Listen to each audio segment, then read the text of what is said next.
우리는 지금 이 5월 가정의 달을 지나면서 믿음의 가정들의 모습을 살펴보고 있습니다. 오늘 저는 여러분들과 함께 유다의 가정을 살펴보려고 합니다. 우리가 말을 할 때 그 말을 하는 그 방법 중에 표현이라고 하는 것이 대단히 중요합니다.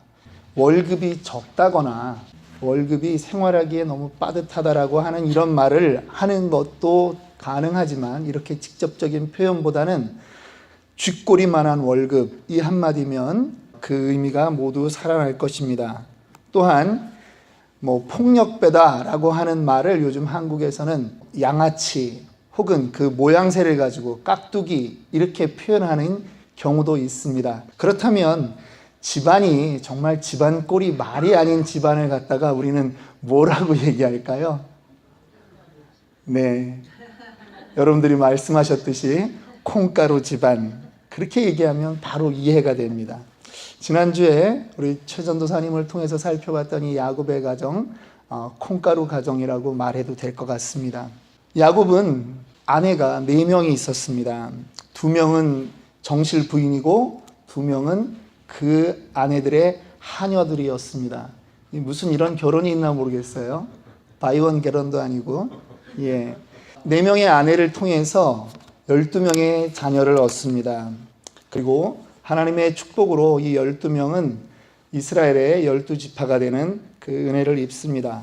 오늘 우리가 살펴보고자 하는 이 유다는 그들 중에 4번째 자녀입니다. 야곱이 원래 사랑했던 라헬은 마지막에 2명의 자녀를 낳았지만 베냐민을 낳다가 그만 죽었습니다.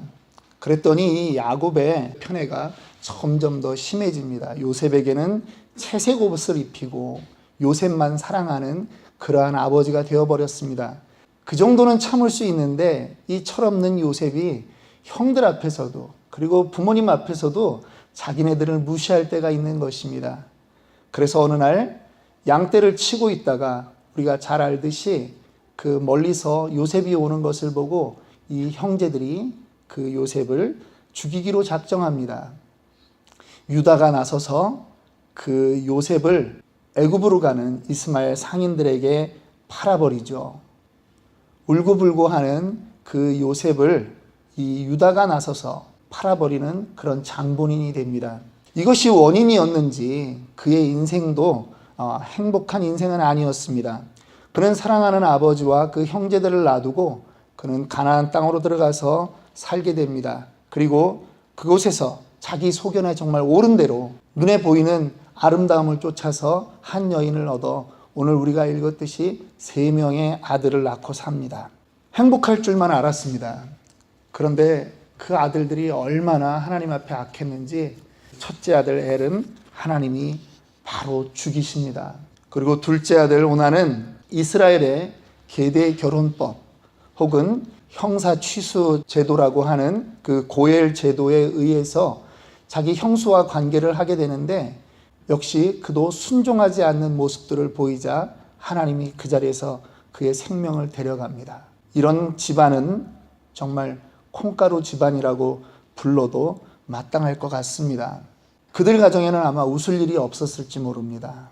그리고 유다의 마음에는 시퍼렇게 멍이 들었을 것 같습니다. 그뿐 아닙니다. 유다 자신도 양털 깎는 시기에 오늘 우리식으로 얘기하면 중요한 비즈니스를 가가지고 다른 도시에 가서 자기의 정욕을 못 이겨서 그곳에 창녀와 관계를 갖습니다. 그런데 하필이면 이 창녀가 자기는 창녀인 줄 알았는데 자기의 첫 번째 며느리 다말이었던 것입니다. 이러고 보면 이 집안에 대해서 더 얘기하지 않아도 우리는 저주받은 가정이라고 충분히 얘기할 수 있습니다. 그런데 문제는 이 가정을 통해서 이스라엘의 왕들이 나오겠다라고 하는 예언을 받는 것이고요. 더 큰 문제는 우리를 구원하기 위해서 오시는 그 거룩한 하나님, 정결한 하나님, 깨끗한 그 하나님이신 성자 예수님이 하필이면 이 유다의 가문을 통해서 오신다라고 하는 것입니다. 그뿐 아닙니다. 오늘날도 이스라엘 사람들을 우리는 뭐라고 부릅니까? 유태인이라고 부르죠. 그 유태인이라고 하는 말이 어디서 왔습니까? 바로 이 유다라고 하는 이 사람의 이름에서 왔어요. 그렇다면 이 멍든 가정, 상처 있는 이 가정이 어떻게 이렇게 명예로운 가정으로 변했을까 하는 것을 저는 오늘 여러분들과 살펴보고자 합니다. 그래서 오늘 제목을 전혀 들어보지 못했던 그런 제목으로 한번 지어봤습니다.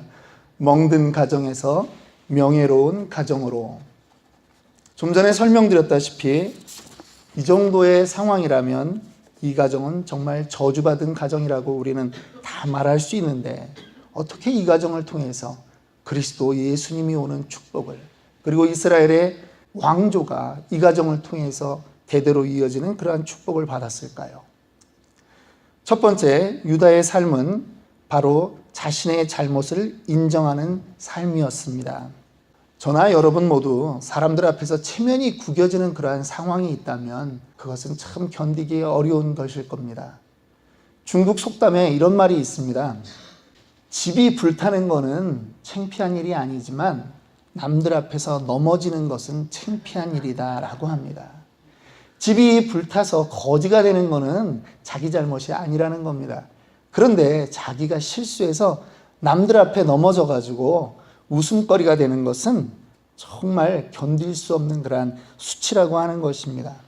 어느 날 유다는 고향에서 과부로 수절하고 있을 자기의 첫 번째 며느리 다말이 임신을 했다는 소식을 들었습니다. 화가 머리 끝까지 올라왔습니다. 옛날 어른들 표현대로 하자면 남편을 잡아먹은 며느리입니다. 그것도 하나뿐이 아니라 자기의 사랑하는 아들 둘씩이나 잡아먹은 그런 며느리, 다시는 살아있으면서 만나고 싶지 않았던 그런 며느리가 조신하게 수절을 하고 있어도 될까 말까인데 애를 가졌다는 소식이 들린 것입니다. 법대로 하자면 이 며느리는 돌로 쳐 죽여야 됩니다. 그런데 유다가 한 말은 돌로 쳐 죽이는 게 아닙니다. 그 며느리를 불러다가 불에 태워 죽여야 되겠다라고 결정을 내린 것입니다. 이스라엘 법에 그런 것은 없습니다. 그런데 오죽 화가 났으면 법에도 없는 사람을 불에 태워 죽이는 그러한 것을 결정했겠습니까? 아마 그 정도로 해야만 이미 죽은 자기의 두 아들에 대한 그 그리움의 앙금도 태워버릴 수 있다라고 생각했는지 모르겠습니다. 그런데 정작 마을 한가운데 장작을 쌓아놓고 이 며느리를 끌어다 놨는데, 이 며느리가 자기의 지금 임신한 이 태아의 주인은 바로 이런 사람입니다 라고 증거를 내놓았는데, 그 증거가 무엇이냐 하면 바로 도장과 그 끈과 그 사람의 지팡이입니다. 누구의 것입니까? 바로 시아버지 이 유다의 것입니다. 많은 사람들을 모아놓고 이런 여자는 죽어야 됩니다. 이런 여자는 돌로 쳐 죽이기도 아깝고, 그래서 아예 흔적도 없이 불에 태워 죽여야 됩니다라고 끌어다 놓고 지금 얘기를 하고 있는데 증거가 나왔습니다. 그런데 그 증거가 전부 다 자기의 것입니다. 파렴치한 아버지가 됐고 정말 입에 담을 수 없는 그러한 불륜을 저지른 시아버지가 돼버린 것입니다. 사람들이 한두 명씩 혀를 찹니다. 그리고 그들이 이런 말을 하는 것 같습니다. 콩가루 집안이네, 콩가루 집안. 다시 유다의 가슴에 멍이 드는 순간입니다. 어느 목사님 말이 생각납니다. 사람들은 모두 죄인인데 다만 드러난 죄인과 아직 드러나지 않은 죄인만 있다고요. 유다는 자신의 죄가 드러났을 그 상황에 유다는 자신의 책임을 인정합니다. 그리고 오히려 그의 며느리가 옳았다라고 이야기합니다. 그 며느리는 언약을 생각했던 며느리인데 자신의 머릿속에는 언약이고 무엇이고 안중에도 없었습니다. 셋째 아들만 어떻게 하면 목숨을 부지할까, 그것이 자기의 목적이었던 것입니다. 이렇게 유다는 힘든 상황에서 자기의 잘못을 인정하는 그러한 사람이 되었습니다. 두 번째, 유다는 죽음의 자리에서 타인 대신 자신을 희생시켰던 그러한 사람입니다. 우리가 잘 알듯이 가나안에 흉년이 들었습니다. 부득이하게 야곱의 10 아들들도 애굽으로 내려가서 곡식을 구해야만 했습니다. 그런데 이상한 일이 생겼습니다. 애굽의 총리라는 사람이 자기네들을 불러놓고 꼬치꼬치 캐묻습니다. 그 가정 상황들을 물어보는 것입니다. 그리고 나중에는 이런저런 빌미로 해서 너희들이 첩자가 아니냐, 정탐꾼이 아니냐, 그렇게 이야기합니다. 그리고 결국 첩자가 아니라는 것을 증명하기 위해서 그 야곱이 가장 사랑했던 마지막 아들 베냐민을 데려와야 되는 상황이 되었고요. 결국 그 베냐민을 데려왔는데도 그들이 곡식을 가지고 가는 그 자루 속에, 특별히 베냐민의 자루 속에서 은잔이 발견됨으로 인해서 베냐민이 요셉의 총리의 종이 되어야 되는 그러한 형편이 되었습니다. 이 위기 상황에서 그 10명의 형제들 중에 유다가 나섭니다. 자기 스스로 애굽의 총리의 종이 되겠다고. 그 자리는 사실 죽음을 자처한 자리입니다. 그런데 이해가 되지 않는 것은 바로 그 울고불고하는 요셉을 이렇게 완악한 마음으로 팔아버리고 그의 채색 옷을 양의 피를 묻혀가지고 아버지에게 거짓말을 했던 그 유다가 어떻게 이렇게 이제는 베냐민을 대신해서 죽음의 자리에 설 수 있었을까요? 베냐민은 자기의 친동생도 아닙니다. 이복 동생입니다. 그런데 그가 어떠한 상황이었길래 이렇게 의로운 사람으로 바뀌었을까요? 바로 오늘 우리가 읽었던 이 말씀은 창세기 37장부터 시작되는 그 요셉의 스토리 가운데 뜬금없이 들어가 있는 한 장 유다에 관한 그러한 말씀입니다. 오늘 우리가 읽었듯이 유다는 생각지도 않게 자기의 두 아들을 잃었습니다. 두 아들을 잃고 방황하는 그에게서 누구의 심정을 읽을 수 있냐 하면 바로 요셉을 잃었던 그 아버지 야곱의 심정을 깨달을 수 있었던 것입니다. 유다는 이제 아버지 야곱에게 더 이상 슬픔을 줄 수 없다라고 결정했던 것입니다. 그가 선택할 수 있는 아버지에 대한 마지막 순종, 마지막 효도는 바로 자기의 목숨을 내어놓는 것입니다. 오늘 우리의 예수 그리스도의 삶이 그랬습니다.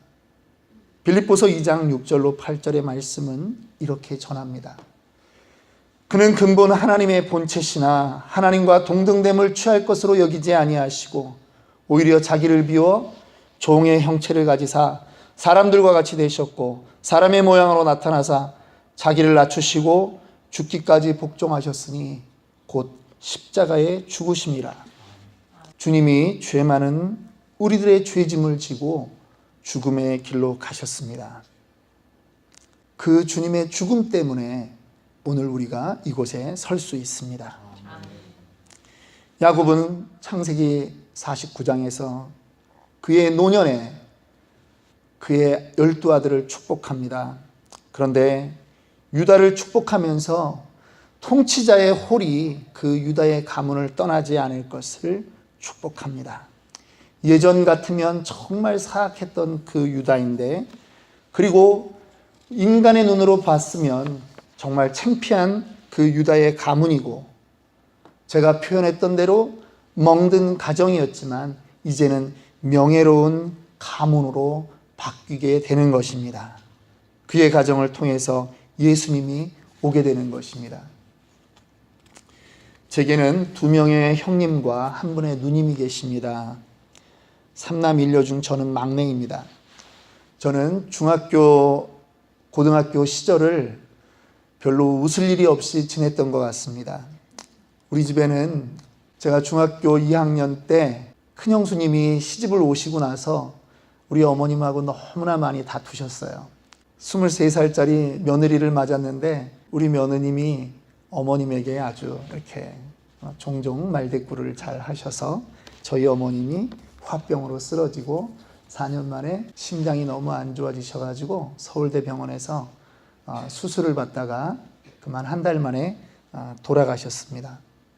어머님이 안 계시기 때문에 집안에서 형수와 싸울 일들은 없었지만 저희 형제들 마음에 우리 형네를 바라보는 그 시선은 곱지가 않았습니다. 명절로 모이지만 즐거울 일이 별로 없었습니다. 가족이기 때문에 그냥 함께 보는 것입니다. 말은 안 하지만 마음속에 손톱으로 확 긁어버린 것 같은 그러한 상처가 저의 안에 있었습니다. 여든이 넘으셨던 아버님이 어느 날 쓰러지셨습니다.